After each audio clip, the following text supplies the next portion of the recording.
Yes, ibihe byiza abakunzi ba Kigali Trends, nizeye ko mukomeje kugubwa neza. Amahoro y'Imana abane namwe. Uyu munsi rero tariki ya 15 nibwo ubukwe bwa Irene Murindahabi ndetse na Liliane bwari bwatashye mu mujyi wa Kigali. Ni mbere y'uko gato ubukwe bwabereye mu karere ka Rwamagana mu murenge wa Byimana, bwo mu murenge gusezerana mu mategeko bwabaye mu muhezo, ariko nyuma yaho gato abanyamakuru bakagenda bahanahana amakuru akaza kugaragara. Ni nyuma y'uko na Irene Murindahabi yaje kubipostinga ku rubuga rwe rwa Instagram abwira abakunzi be ko yafashe indi chapitre mu kwinjira mu rukundo rushya cyangwa se mu kwinjira mu buryo bwo kubaka umuryango. Mureke kwibagirwa kandi ko Irene afite umwana mutoya nawe usanzwe yitwa Murindahabi wagaragaye mu bukwe bwe. Ndaza kubereka amashusho kuri Kigali Trends, ndagira ngo mukande subscribe kugira ngo tuzajye tubana mu makuru n'ibiganiro tugenda tubagezaho. Mbere y'uko ubu bukwe butaha, abantu benshi bari kwibaza ati kuki witwa Vestine ndetse na Dorcas batagaragaye muri ubu bukwe bwa Irene Murindahabi. Ni ikibazo abantu benshi bakomeje kwibaza, ariko mu by'ukuri ndagira ngo nguhereze amakuru atariho ivumbi.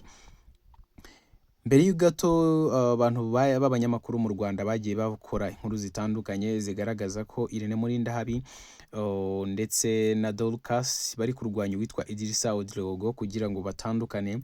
Benshi mu ba YouTubers murabizi ko mwagiye mubakoraho inkuru nyinshi cyane, ari nabyo byavuyeho guhabwa ama strike menshi aturutse kuri MI Empire, ariko mu by'ukuri ntago Idrissa Odilongo yari afitanye ikibazo n'umugore we, ahubwo ikibazo cyari gifitanywe na Irene Murindahabi ndetse n'itsinda ry'abaririmbyi baririmba indirimbo zo kuramya no guhimbaza Imana, aribo Dorcas ndetse na Vestine. Ibi ngibi nyuma y'uko bibaye, nyuma gato haje kugaragaza release conference igaragaza uburyo bagiye gutandukana byemewe, ndetse abantu benshi bakomeje kubashinja ibintu bitari byiza ko hari amafaranga Irene Murindahabi ari kubishyuza. Ariko mu by'ukuri nyuma y'uko bahise bahimba indirimbo yakoze ku mitima ya benshi, ariko bakaza kumvamo incyuro, bahise batekereza ko Irene Murindahabi yakomerekeje abana b'abakobwa, tutibagiwe nanone ko yabafashije. Ni byiza kwibuka gushima ukanashimira abagufashije.